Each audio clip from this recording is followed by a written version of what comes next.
Welcome back to the Dynasty Life Miami podcast. I am your host, JP, coming to you live from the 305 for more free agency Bonanza. But first, let's get back to the handles. You can reach us at Dynasty Life MIA on Twitter. My personal's Salazar305, which is SALAZAR 305. You can catch us on YouTube, Dynasty Life MIA, on any podcast platform, Dynasty Life Miami podcast all together. So let's get to it. I just want to give a major shout out to all our listeners. Really appreciate the love that we've been getting, all the comments, all the likes. I couldn't be humbled enough. I'm going to keep giving you more goodies, more episodes, more stuff for you guys to build on, make your teams better, not make mistakes so we can get more chips and keep the dynasty going, folks. All right, so check this out. We're going to start off with basically the free agency signings that happened and the trades that happened after I did the previous show that I wasn't obviously going to get to because that wasn't materialized yet, but we're going to get to them right now. And the first one we're going to get to is Matt Ryan with the Colts. Now, a lot of people would say, well, Matt Ryan's old already, and it's like, oh, I'm not really excited. There's not too many wide receivers over there. Who is he going to throw the ball to? There's a lot of questions, but then again, I'm going to try to bring out the bright side of this because I kind of like what's going on here. To be honest with you, he has a way better line. He has Jonathan Taylor in the backfield, which is going to take the pressure off. I'm inclined to see what he's going to do. I don't think he's going to throw as much as he's been throwing in Atlanta for the past X amount of years, but I do expect something good. And I do expect Mighty Ice, an accurate quarterback. I mean, he's always pretty much on top of the 65% percentile as far as completion percentage, which is what you want in a quarterback. I mean, what else do you want? You know what I'm saying? That's something that's to me, that's stability, no matter how old he is. Now, my other thing is, what did he do the last time he actually had a running game in the backfield with Devontae Freeman and Tevin Coleman when he went to the Super Bowl? Let's take a look at those stats. Okay, he had almost 70% completion percentage, 69.9% completion percentage. He almost had 5,000 yards. He had 4,944 yards. He had 38 touchdowns, 7 interceptions, and 117.1 QB rating. Folks, I don't know about you. That was about 7 years ago, maybe 8. But still, I'm not expecting that type of turnout. But that's a pretty good stat to look at. And even if he just completes 65% of his passes and he throws for 3,500 yards and 25 touchdowns, that's still what you want out of your QB too. I think that is awesome for a super flex where he's gonna go in a startup. It's gonna be perfect for him to pick him up. I mean, I like Matt Ryan with the Colts. Better line, better running game, better team altogether. He doesn't have that many weapons there, but at the same time, he wasn't going to have many weapons either in ATL. Calvin Ridley going and being suspended, and then Russell Gage signing with the Tampa Bay Buccaneers. And let's move on for something else that I like about this whole situation with Matt Ryan. I actually like Michael Pittman this year. Let's talk about Michael Pittman. I think he's a solid wide receiver. Okay. His first year, he had about 13 games. He had 61 targets. He had 40 receptions. Last year, he had 17 games. He had 129 targets, 88 receptions, over 1,000 yards, 6 touchdowns. And he had 5 rushing attempts for 44 yards that he's used everywhere, and he's durable. That's what I want to do, folks. I want to have you guys start looking at these players that are going to put up numbers, that are going to play through the season, maybe miss 1 or 2 games, but this is the pinnacle. A guy that's going to play all 17 games, and he's going to put up numbers. And I think with Matty Ice, he's going to put up good numbers. I am expecting for him to get the same target share that he's getting. I'm expecting for him to break the 100 reception mark. I think Matt Ryan's an upgrade from Carson Wentz, especially with the line. I've already told you the stats that he had when he had a running game with an actual line when he went to the Super Bowl and lost against the Patriots, but that's a whole other story. But that year, if he just does a percentage of what he did that year, he's going to be a viable QB too. I like him with the Colts. I like him with Pittman. I'm going to tell you, I think Mo Alley Cox is the sleeper tight end to look forward to stash maybe for the back end of the year. I think he's definitely going to double his numbers from last year. So Matt Ryan to the Colts is a big thing for me. And I have him on a couple of squads as my QB2. And I'm kind of liking having him as my QB2 as opposed to last year.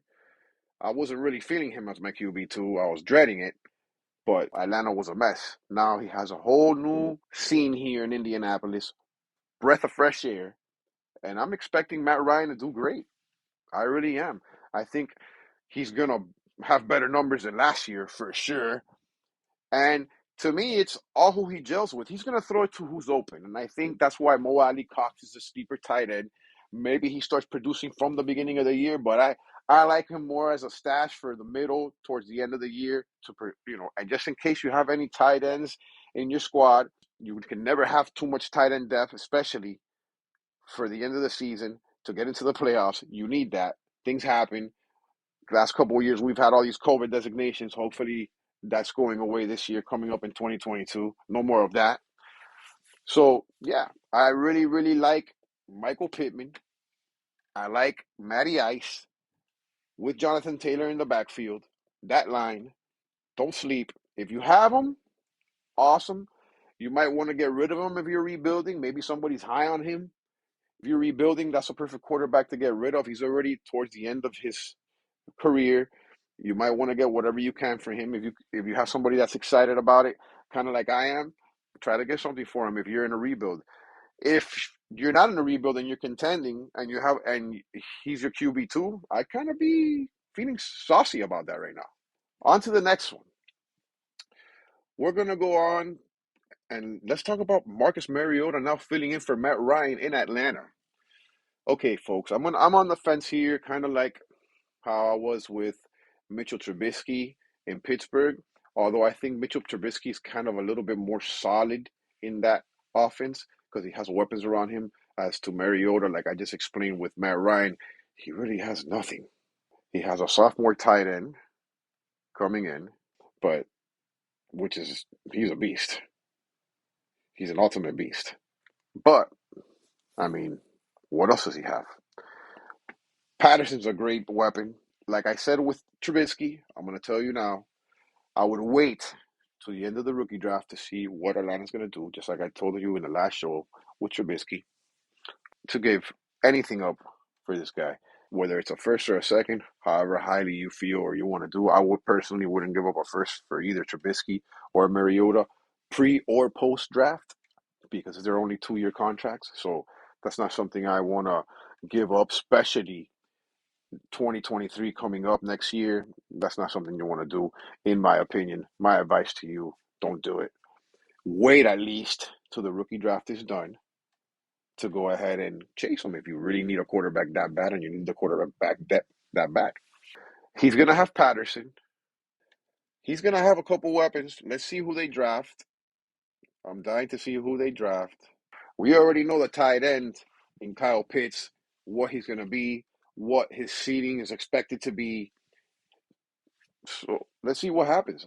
I think with Kyle Pitts and Patterson, I think Marcus Mariota running is maybe a little bit slept on. I think that they're going to do a little bit of shifty plays. It could work. I'm not completely convinced, but it could work. And if it does, Mariota's still young. He is got legs, so he might not be a fantasy option. If you can get him cheap, hey, get him, stash him. If you're rebuilding and somebody's high on him, get rid of him. Load up on those 2023 picks. You know next year's going to be a bomb of a draft. This is all over the Dynasty community. So let's talk about some of the small free agent signings, but that still got value in the Dynasty community. We got the Buffalo Bills. They signed Jamison Crowder to a 1-year deal worth $4 million. That could have some implications, folks. Jamison Crowder's a way better slot receiver than Beasley is. If he hits that spot, we could have a great, great player from either the beginning of the season or maybe even towards the back end of the season, because I'm expecting McKenzie to blow up too in this offense. They also signed Duke Johnson to a 1-year contract. OJ Howard was another signing that they had that happened after post show. I really like Jamison Crowder in that offense. They're a throwing offense, and I'm more than sure that Josh Allen is going to find him in more than one place. I mean, he's going to spread the ball around. That's what he does, is Josh Allen, folks. Let's move on to the next signing. We're going to go to my hometown, Miami. Miami. Now, I did not see this coming. Tyreek Hill to the Dolphins. Wow. I got to say, I'm not mad at the moves that the Dolphins are making, NFL-wise, for the team to win. But dynasty-wise, I'm a little concerned. I think that Tyreek Hill and Jalen Waddle are kind of the same receiver. Somebody's not going to eat like they did last year. Who it's going to be, I'm betting it's going to be Tyreek Hill, just because of the fact that Tua and Waddle go back to college and they already got that jutting. I'm not sure if Tua could throw the ball deep all the time too and get it to Hill, depending on that line. I can tell you this: if they run that offense kind of how they ran it in San Francisco, where it's a yak offense, I'm gonna like it. I think that Tua's a check down guy. He can throw the slant really good. That's about it. So somewhere in between that, if he can get that ball and be efficient and be accurate, these Dolphins are gonna win games. And I hate to say it because I'm not a Tua fan, but I can see it happening where they throw short, everything's Jack, Tyreek Hill, maybe he can make them both relevant. I'm just going off of what I saw last year, and I don't think he can make two wide receivers that good, that relevant, both of them. If he improves from last year and he goes bananas, then yeah, everything's going on, everything's going down. Even Gesicki's gonna get some, which he didn't really get last year because he wasn't really getting the ball. But then that line was horrible. But I still have belief in the Dolphins. I think they have a trick up their sleeve. There's been rumors of Tom Brady coming over here. I don't know how solid that is. Still, I don't know if that's even a thing anymore, but I heard it for a little while. If that happens, well, there's nothing left to be said. It's going to be, you're going to want to have everybody on the Dolphins. We gave up a bunch of picks for Tyreek Hill.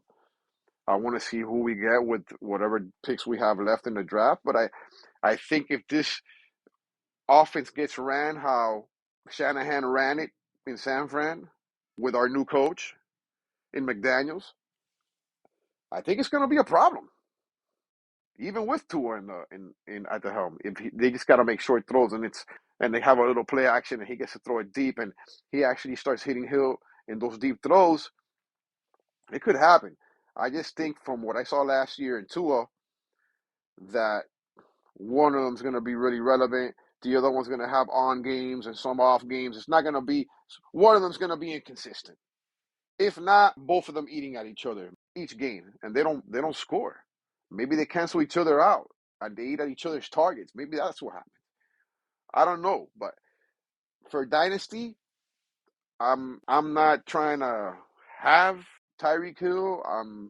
I don't mind holding on to Waddle because I've already seen what's going to happen with Waddle and Tua. Tua's going to always try to get the ball to Waddle. He's always going to be looking for Waddle. That's what I saw last year.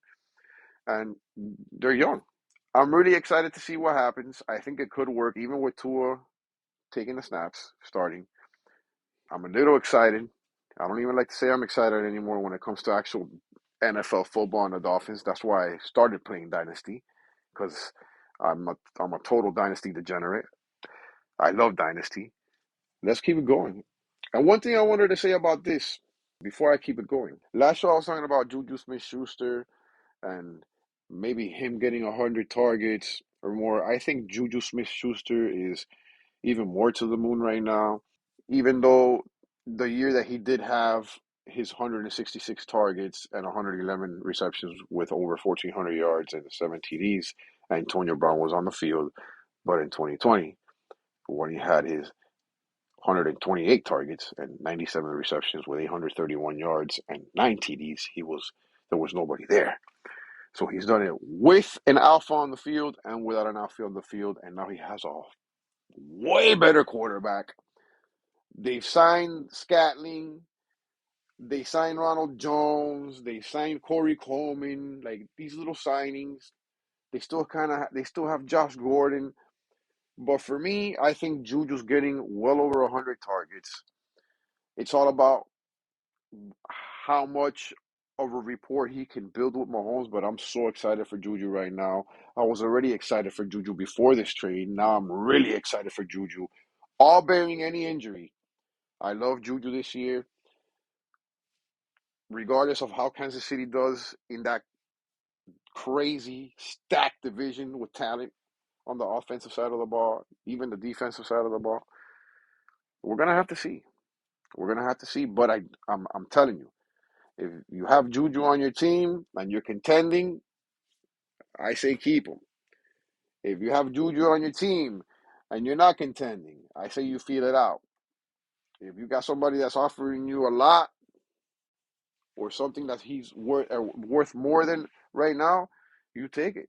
Remember, right now it's time to rebuild. You're trying to get 2023 picks. And if you're going to get 2022 picks, if it's not 1, 2, or 3, I'll say 1 through 5. But for me, 1, 2, 3. Because for me, it's Brees Hall, it's Willis, or it's Traylon Burks. That's as far as I'm going to go. I'm not saying that the rest of the class is no good, but that's my fixation with the draft this year is that. You know, obviously, some gems in the second and third round that I have on my sleeve. But you should be concentrating on getting picks next year, as many as you can. Even if you like the player and you're rebuilding, sometimes it hurts, but you got to get rid of players. And that's what we're all about here in Dynasty Life Miami. You got to know when to let go. We all learned the hard way. We've been burned. We've held on to players, and then what? We've got nothing for them. We've had to either drop them, or they've retired, or they just become irrelevant. And that's what we don't want. We want to get something for the player before the player has no value. If you're in a rebuild. Now, if you're not in a rebuild, I'm totally against trading for nothing and just eating crap because you're bored. Don't do it. That's the stupidest way to destroy your team. If you want to do that, go get yourself an orphan and mess around with an orphan. You know what I'm saying? All right. So, talking about Juju, we're going to keep on going. Another signing that happened right after I did the show was James Washington to the Dallas Cowboys. To be honest with you, I didn't see that coming, but this could work. This could be a definite sleeper. I mean, at least for me, it could be a sleeper that you might want to have stashed if you don't already have them on your roster. Go ahead and and just keep them there. Don't don't drop him because I think that he has a better quarterback in Dak Prescott. So you might want to watch that situation. There's nothing crazy, but at the end of the day, having back end players for the back end of the season is what wins championships, folks. People get injured. Paper, you look great at the beginning of the seasons. Things happen. You got to be on top of the waiver wire as well. The waiver wire is very helpful. You got to be on top of it. You got to get the cutting. You got to be like the cutting edge guy to get the guy before everybody gets them, or just have your fab dollars ready to go so that you can waste them on somebody that's going to actually hold a roster spot and produce on your roster. Next, we're going to talk about New Orleans. They re-signed Jameis Winston. Once all these quarterbacks signed, they went ahead and signed Jameis Winston to a 2-year, $28 million deal, $15.2 million guaranteed. I like it. He already knows the offense. I don't know what's going to happen. At least he got Michael Thomas coming back. There's Taysom Hill still there. I don't know exactly how many snaps Taysom Hill's going to get. So we're going to have to watch that situation. But I kind of like Jameis Winston. I think he was before he got injured, he had the QBR of 7 in the league or something like that, or something of that sort, if I'm not mistaken. So he's not a bad quarterback to have, especially if you got him as your QB2. I think that's fantastic. Let's talk about another signing that happened right after I did the show too. Allen Robinson to the Rams. Now, folks, we've been always telling ourselves, what if Allen Robinson had a quarterback? Because all he's had is pretty much subpar quarterbacks in his NFL career. And here it is. He signed a 3-year, $46.5 million deal that includes $30.7 million guaranteed. Everybody knows Allen Robinson is a workout freak. Everybody knows what Allen Robinson is capable of. I think he's gonna go bananas. I think this check is gonna make him come play like never before. He has Cooper Kupp on the other side. Uh, I think he's a major upgrade from Robert Woods. Not taking away anything from Robert Woods, but I just think he's a major upgrade from that. At this point, I don't know if OBJ comes back. At this point, I think Allen Robinson right now is a perfect guy if you're rebuilding to get some picks for and get a nice little low for. I think that there's a lot of people that are super hype about this, and he might be the one. I really like it. I really like what he's doing. I think that he has a shot of topping everything. That all his receptions, his yardage, his touchdowns. He's playing with the best quarterback he's ever played with, in Matthew Stafford, which, by the way, signed a 3-year, $129 million extension that includes $60 million signing bonus. What a signing bonus! The extension is clear to close to $10 million off the Rams' 2022 salary cap. So the Rams winning, keeping their quarterback, picking up, for me, he's probably, he's going to be a definitely wide receiver 2, maybe even a 1B. That's how I feel about Allen Robinson on this offense. I think he is super, super, super being slept on right now. I think he's one of the guys that might really like shine. He had a horrendous year last year with that offense over there. He just said, "F it, I'm just gonna sign. I'm just gonna sit down, and and just heal up from my injuries and just test the free agent market." And I think this is a major upgrade for him. Sky's the limit. I'm super amped for Allen Robinson. I'm always been an Allen Robinson truther. I love Allen Robinson ever since he's been with Jacksonville when he came out to shine. It's just, he hasn't had luck in the Chicago Bears organization. I mean, hopefully now he gets a fresh start, him to the moon. And now I want to talk about what's left in free agency. Melvin Gordon is said to probably be signing with Denver because he's testing out free agency. It doesn't look like he's going to get what he wants. So they're saying he's going to go. Jimmy Garoppolo's kind of in limbo. We don't know what's going on with him. We don't know what's going to go down with him. We don't know if Trey Lance is going to be ready to play this year, if he needs to sit another year and learn behind Jimmy Garoppolo. Then we got Mr. Baker Mayfield, which we don't know what's going on with him, what he's going to do. It's all going to, we have no idea what's going on with Baker Mayfield. At this point, there's only so many places where he can sign. So it's just one really, really, really big question mark behind Baker Mayfield's situation. We're just gonna have to sit down and wait to see what happens. And also, I thought that Will Fuller would have already signed with the Browns, but he hasn't signed with the Browns. So we're gonna have to wait and see what happens with the Browns. I'm still waiting to see what happens with Marlon Mack, and obviously what happens with the NFL draft. For me, the clear-cut number one prospect this year is Brees Hall. I don't want to hear any blah blah, any hoorah. That's the number one guy. No, my number two guy would have to be Malik Willis, and my number three guy would be Traylon Burks. Those are my top three guys that I want. There's other guys that I want towards the second, third, but I'm gonna review all of that in our pre-draft show. Who I think, like a little mock, 1 through 12, who I think will go great, who I would pick at those spots. And please hit that subscribe button, folks. Leave some comments. Hit me up on Twitter at ShadowsR305 or at Dynasty Life MIA. Please leave a review. Subscribe to the channel. We're here to make each other better. JP, your host, signing off. Good night.